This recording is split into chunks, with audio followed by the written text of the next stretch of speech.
Welcome to our newest segment of Job One. It's great to have you here with us. And our theme is to help students, alumni, faculty to consider their career path and where we can help them be more successful. And we have a wonderful guest today, Linda Sierra, who is the Vice President of Customer Experience for the Toft Group, but her specialty is LinkedIn and how to use it. So our topic today, Linda, is really especially LinkedIn because it's the dominant one, but how should students and other people in the job search use Twitter, Facebook, and all the others? But first, tell us about Toft Group so we know about your background. Right, thank you for having me. Happy to be here. So Toft Group is an executive retained search firm. We work only in life sciences, so biotech, diagnostics, devices. We do digital health as well. We work nationally, offices Boston, San Francisco, San Diego, and we work in all functional areas, director and above. So we do anything from chief medical, chief financial, chief executive, regulatory, quality, legal, HR. We do it all as long as it's director and above, and up to the board seat level, which is interesting with the new laws out where they've got to have a female on the board. We're getting lots of calls for that. Yeah. Yeah, I imagine. And just for, the students are thinking, oh, a recruiter, how do I contact her? What do you tell job applicants about how to work with the Toft Group? So it's interesting. We like to know all candidates, right? And all over the country. We place so many, but what we tell them is we represent the client. So the client hires us to find that key employee, and then we have this huge database, right, that we're always sourcing and updating. But we do ask them to make sure they know all the recruiters in their space, and then we reach out when we have something appropriate for them, and we do a lot of keyword searching to make sure we've got them. Should they submit their resumes even though Absolutely. there's not a job they're right for, but yes, it doesn't hurt to submit to every database, right? That's right. And for us, the more people we know, the jobs come up daily. Every day we've got new ones coming in and closing one and opening another. And so, yeah, I suggest that. Yeah, I mean, it's the same in Manpower. We encourage everybody to submit their resume, and it's a big black hole of database, and that's because it is, and it feels that way. Yeah. But you never know what order is going to be coming in when. That's so right. Submit resumes like crazy, Yeah. right? Doesn't cost anything. That's right. So it's a good technique. So let's talk about how students or anyone in the job search should use LinkedIn and how important it is. Oh, LinkedIn is, I think they're up to 500 million. Users. It's huge, and it's growing every day. It's growing by the second, and it's critical. You have to have a picture. I want to see a picture. Your headline is a nice opportunity. Right under your picture, you put your name, your company name, your title, and then some key, buzzwords that you really want people to know and align you with. And then there's a background picture that's really helpful. You can kind of customize your background and not be the standard like everyone else to have yourself. I understand there's a new link for customized backgrounds that LinkedIn has come up with, which really relates to your job search or your hobbies, or makes it look, you put a little effort into this. That's right. Let's talk about the picture before we continue. Let's do. I have a pet peeve when there's no picture. Yeah. So tell me your point of view on that. So I meet a ton of people, right? Constantly networking, and that picture the next day when I'm going onto my LinkedIn, or that night, depending on when the networking event is, I look for the person and I look at the picture and I say, my goodness, that's a person I met, and then I invite them to link in. Or if they send me an invite, I look at the picture to make sure, oh yes, I recognize that person. It's so important, and I actually am very careful when I see an unprofessional picture. Even a bad picture can be, telling. Is a bad picture better than no picture? No. Yeah, I mean, really. Well, I had one with his cat was his profile picture on LinkedIn. I know. It was terrible. Just a big no-no.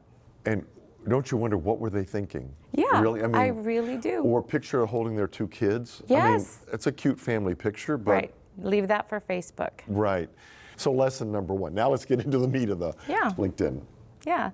So, your headline, you can use that headline to tell your story at a glance. So the first thing they'll see after your picture is that little headline right underneath your picture. So you use that to pop. You want to put your company name and your title, and then some keywords right there if you can.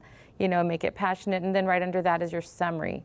That is so critical. You have maybe 6 seconds to capture a recruiter's, attention. So you want to use keywords there, but you also want to put a little passion. You can write it in first person. It's different than the resume summary, and you can put a little more thought into it and a little more creativity, and you can change it as often as you want. It's sort of a living document, right? You can finesse it as needed. Very easily. Yeah, easily.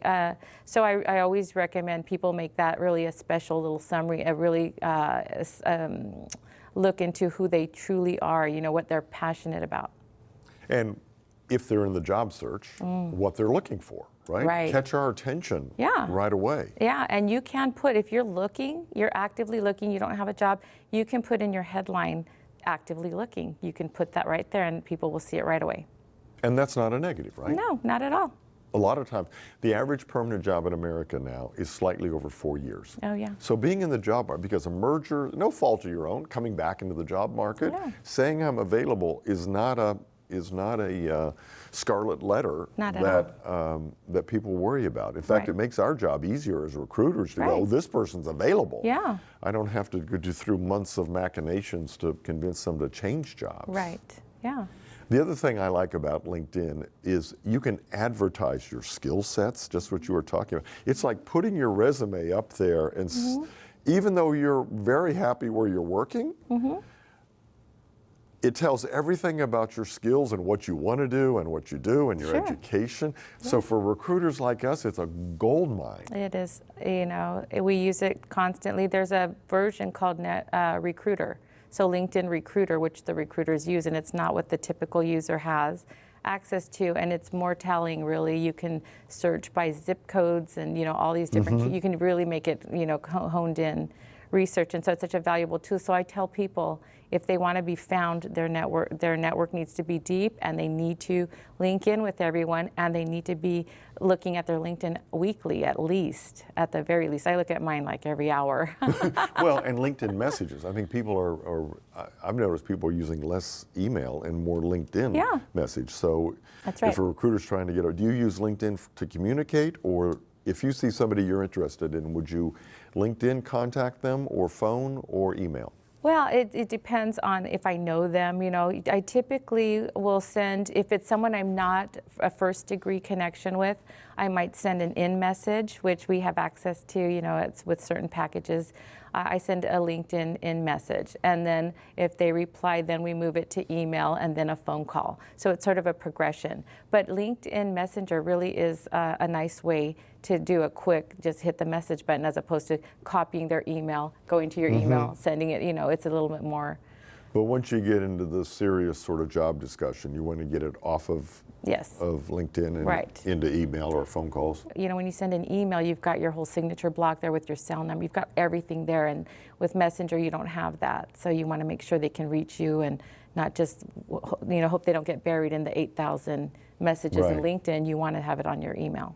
So any other tips on LinkedIn before we leave that topic? What I tell people too is put your passions there. If you're involved in nonprofits, any awards you've got, there's all these different sections you can add to your LinkedIn, and it's really helpful if you want to sit on commissions, boards, different organizations you want to support. You want to be found, and let's say your day job is this, but you want to be involved with whatever cause you believe in. People will actually do searches to find board members for that nonprofit or that foundation or whatever through LinkedIn. So you really want to put as much on your LinkedIn as possible. And if you're worried about being too polarizing and maybe aligning with politics or different causes, Right. you've got to be mindful of that too. So. And if it's controversial, power through and say, this is me, or leave it off and save it for a later discussion? Well, I say leave it off. It depends on where you are and what stage of career you're in. I think when you're just starting out, you don't want to be too polarizing. I'm very polarizing because that's how I am. And I've kind of reached that point in my career where I think people know who I am. I'm out on the community all day long, and I'm also at work. And Yep. so, they know who I am and they know where I'm aligned, but I'm also very respectful of people too. So Yeah, there's very little distance between your resume and your LinkedIn page to me. I mean, as much information as you want to put on your resume needs to be on your LinkedIn page, and even more. Right. I like personal interests if Yes. they're interesting. right? Oh, yeah. If it's reading, watching TV, and cooking, oh my gosh. Yeah. No offense. Yeah. That sounds like the most boring person in the world. The cooking part I like. But the watching, it's like, oh, wow. Doesn't sound like an energy level there Yeah. to me. I play racquetball, right? And so the ongoing joke when we hire is if you go through, one of the keyword searches is racquetball because, if somebody plays racquetball, Phil plays racquetball. They're hired. There's a good chance you'll like them. Yeah. It gives you a personality and an interest Yeah. and world travel, for example. If it's Yeah. an international job Right. or involves a lot of international travel, world travel being an interest, Sure. it's a hobby, but it could fit in perfectly with your Right. jobs. I think keywords is really one of the most important things I tell people. They need to be most detailed as possible. They need Tell to. the viewers about keyword search. Yes. Because we did another segment on that, but if they didn't watch that segment, that's Yeah. very important. Yeah, so I want to see details. So I don't want to just see that you're a chemist. I want to know if you use a mass spec, and I want to know if you're a biostatistician. I want to know what software, what. Oh, this impressive conversation you're getting. Wow. But it's so important, right? Every software, every instrument, if you're an engineer, what software, or it's always going to be lingo, specific to your industry. So you have to use those keywords because guess what? When I get a profile from my client that says, I want this attorney with this kind of intellectual property background, with this kind of, whatever it is, those keywords are going to be what we're searching on. And if you don't have it in your LinkedIn, you're not going to pull up to those first 100 that come up. And so if you want to be found, you need to be as specific as possible. I tell people applicants when they're looking at the job description is get on the other side of the desk and say, if I were Linda Sierra when I was a recruiter, Yeah. what words would be important to me to pull up in that That's right. database That's right. or that LinkedIn That's database, right. right? And play the game yourself. That's Get on right. our side. That's right. And go, they want this in it, so I'll make sure that word is in my resume. And thank heavens it's so easy to rewrite your resume. Right. So you make sure the 5 words you would search on if you were the recruiter, That's right. is in your resume. And those 5 words typically will be in the profile, the position profile posted online or whatever you're applying for. They should be there. They will say they want a PhD or an MD, or if they want, whatever degree or whatever oncology, they want breast cancer or colon cancer or, lung cancer, whatever, it'll be there. So it'll be very specific. It should be. And so they're responding to your job app. Yeah. And in your example before, they have a master's but not a PhD. How do they handle that? How do they deal with this recruiter to say, I don't have 100%, of the 5 keywords, I have 4 of them. Right. How do I get the door open to convince you to listen to me about the 5th that I don't have? I will talk to anyone. I never feel like it's a wasted conversation. But what I'll come to the conversation with is this is a deal breaker for the client. They have requested only a PhD or a PharmD or whatever it is. And I'll say, look, you're not right for this role. And I won't present them if it's a deal breaker for the client. If the client says, I'm not looking at anybody without the MD, okay, then I won't present the PhD. And I will have qualified candidates that really fit that. What I'll do is I'll hold them. I'll put them on hold, what we call hold. And when we exhaust the market for the MD and we don't find that perfect person, I'll say, okay, are we willing to now flex and take a PhD? And then we'll present this person over here that's highly qualified but not perfect. And in this, talent crisis that we're in, you've got to take not perfect. You've got to be ready to flex. Yeah, we have to expand our expectations, Absolutely. don't we, in this do. job market. How much longer do you think this job market, we're sitting here in November of 2018, how much longer do you think this economy will last? Well, the economy, I'm not so sure, but I know that we've got that hourglass effect, right, with the smaller generations. So we've got to start training people to take some of these. We do executive level, right? So we're looking for people with a lot of experience. Very executive, right? I mean, Right, your pay very. ranges are typically in the 2, 3, 4, 500,000, Right, that's right. This is not an entry-level search firm. That's right. So I expect this talent crisis to go on for 10 years. In your area? Yeah, to get these, the millennials trained to then hit the executive level. So we've got that going on. So we've got a huge demand right now and not enough people to fill the jobs. entry level, it's going to be interesting. I think the entry level people will have the opportunity to be hired without the perfect skill set and be trained by that great company. So I think it's a great opportunity for the younger people entering the workforce. So we talked about students that are graduating in a year or two, or hopefully 2 years, that they've started working on this job search.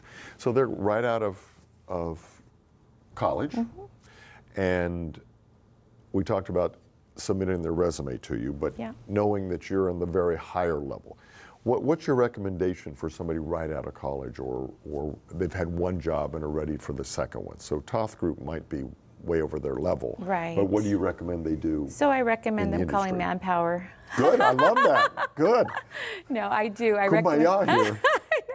I do recommend them knowing all recruiters in their space. So if they're targeting certain companies and those companies use certain, recruiting to certain firms, search firms, they should make sure they have their resume on file with that company. So they should know all search firms in their area. So there's, different for biotech, it's BioPhase and, Aerotech and all the different technical scientific firms, but there are firms that do engineering and, all the different industries. So yeah, that's what I. Yeah, I mean, a little plug for the temporary help industry also.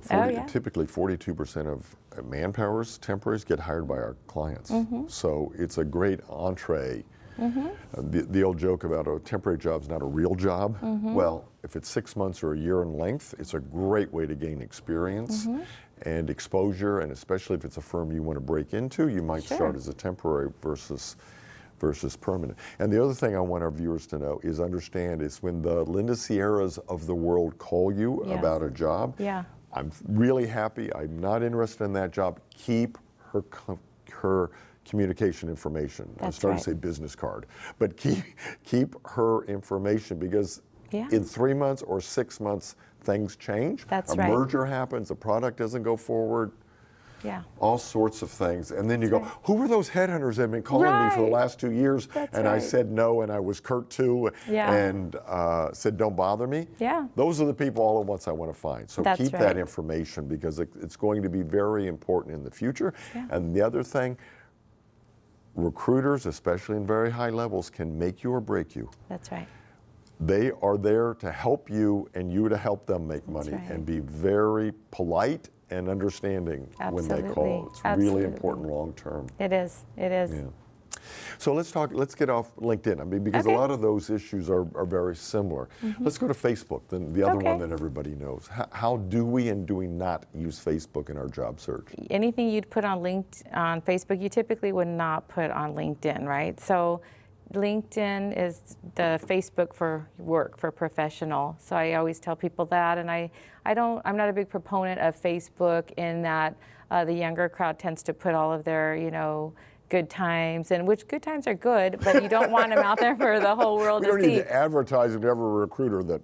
Exactly. Prospective, employers may look at that profile and say, oh my goodness, look at the, whatever the pictures, or even mean comments or, negative things. I don't like drama on Facebook at all. Yeah, I just saw a survey that something like 78% of recruiters, but just generally people hiring, go to Facebook. Yeah. Go to their Facebook. It's so easy to do. And it's private, right? I don't know they went, and I won't tell you I went there. That's right. And I won't tell you I went to LinkedIn unless I found you there, of course. But that's why the picture and the complete LinkedIn, but especially Facebook, is very important to put your best foot forward. After you get the job, I tell people you can put anything you want to on there again, for a year or two till you're starting to look again. And then you hear the stories about Twitter, where somebody put a negative, comment about their CEO or whatever, and the next thing you know, they're not there anymore because it's not the right thing to do. Coincidence? Do you think? That they're not there? So, you have to be careful. So if you were giving an applicant, a young applicant that is maybe not right for Toth Group, 2 or 3 tips about how to manage their job search. Okay. Let's start with while they're in school, job shadowing, internships, on how you look at those things. Yeah, so internships are, critical really for kids to get their foot in the door and really see how businesses run. So be connected in your industry. So For instance, in biotech, we've got Biocom, and then they have internships at Illumina and Life Technologies, the bigger companies around town, right, that have programs. You need to really know what's going on in your area of expertise, what you're studying. Job shadowing? Job shadowing? Mentoring, sponsors, all those sort of things that they can do while they're in school, which are so important. Well, I do, besides those, I recommend targeting companies that you would like to work for, or people you'd like to look like when you grow up. So I would do a LinkedIn search, right? You look at their profile on LinkedIn and you say, I want to be like Phil Blair one day. Okay, where does Phil network? What causes is he in? What is he involved in? Where can I go to maybe meet him, You have to really be mindful of this. But I think if you target the companies you're looking at, like let's say I have 5 companies I really would love to work there when I graduate, follow them on LinkedIn, figure out read their postings, follow them, post, share, get to know people, look at your own network and see who you know from that company and see if they have opportunities to network. Don't, stalk anyone or, anything. Don't be overbearing, Yes, in other polite words. persistence, I call it. Exactly, yeah. And so be mindful and be intentional about what you want when you graduate. If you already know, then target those companies, and little by little you'll start networking in those circles, and before you know it, you'll have either the internship next summer or a job shadow with someone or a mentor that might say, I've had people I've taken under my wings as a mentor just because of word of mouth that someone knows this young girl is looking and she's kind of struggling in biotech, and right away there I am, So people have different causes and desires to help these young kids, and there's all different ways. Yeah, and using Illumina as an example, if you think, I'd like to talk to somebody who works there, and I don't know anybody. Well, it's not who you know, it's who you know that knows somebody that knows somebody that knows somebody, right? So using LinkedIn or any other communication to say, does anyone know any of my connections know anyone at Illumina? I don't care what department, I don't care what level, I don't care. I just want to talk to somebody that works there and network that way. That's right, and make sure you ask. If you've, like you said, you identify and then you make that call and say, hey, do you know this person? I noticed in LinkedIn we have, this person in common. Could you make an introduction? You could send an email, a message, phone call, whatever. But make the call. People do like to help, and they don't know you even want that unless you say something. And it's surprising how much people do want to help. Yeah. That's right. And if you don't get a response back from somebody, at least you tried. That's right. Right? That's right. Instead of 10 years later meeting her and going, I would have answered your email. I'd love to mentor young Latinas that are getting into the biosciences industry. Right. And you go, I know. Why didn't I do that? Exactly. You got nothing to lose. That's right. Right? Mm-hmm. So let's talk about when it's time to change jobs. Okay. And how to approach that situation. Changing jobs. So you're in a job and you're wanting to make a change. Again, I would say target the companies you want to work for and people you want to look like. So let's say you want to make a change, your company, you're ready. And you say, okay, I would like to be now this next level. And so I would recommend looking at profiles that are in that level already and see what their profiles look like. What do their summaries look like? What are they doing out there? And then knowing your recruiters. I get calls all day long. Linda, I'm thinking about maybe looking now. I've been here a few years and and people want to maybe move back to where they grew up. I'm in San Francisco now, but I'd really like to get back to San Diego. What do you guys have open in business development or whatever? And then I'll say, nothing at the moment. Or I'll say, guess what? We do have that search open right now. I'm going to send you over to that recruiter. So make sure you're pursuing and actively calling those recruiters that you didn't call back the first time. Call them and let them know you're looking, get your resume in shape, send it over to them, and let them know it's time, that you're now starting to think you're in a good spot because you're working currently, but you're ready to, make a move for the right job. If I go to your website, will all of your openings, all the searches you're working on, be listed there, or do you keep them close to the belt? We keep them close. We're executive level, so we're very careful. We really don't say, we're working for these clients right now. It's quite an impressive group that we were working for, but we don't. There's only 3 people in the company that have this level, and no matter how vague you are, it's one of those 3 that may not be there in the future, right? What you might see are the titles, like you might see a chief medical officer and a VP global regulatory. And that's it. And it might say West Coast or East Coast, or it might say, Bay Area maybe. You might find that kind of information. And you'll see logos of companies we've worked with. You'll see that kind of thing, but you won't know that, hey, you're working on a CEO for this specific company. You will not ever see that on our website. Yeah. So submit your resume. Yeah. If you see that, chief medical officer, Yeah. not knowing where it is, what it pays, what the company is, but you never know. That's right. Right? That's right. No, I call it, have fun with it. Mm-hmm. It's like a private detective to see who you can meet. Yeah. And then hang around in places like, go to national conferences. Oh, yeah. And you'll be amazed, you'll meet 100 people that are in your industry. That's right. Go to industry luncheons here with speakers, and amazing who's at your table or who's Yeah. at the networking thing. And then Yeah. how to network is another program. But Yes. that's important. How to work a room Yes. is very important, but Yeah. very important when you have this search. Yeah. Linda, thank you for joining us. This has been very helpful, and lots of tips for people getting into the job market and ready for a change. Well, it's a pleasure. Super. Great to have you. Thank you. Been a pleasure with you, and we'll see you on our next program.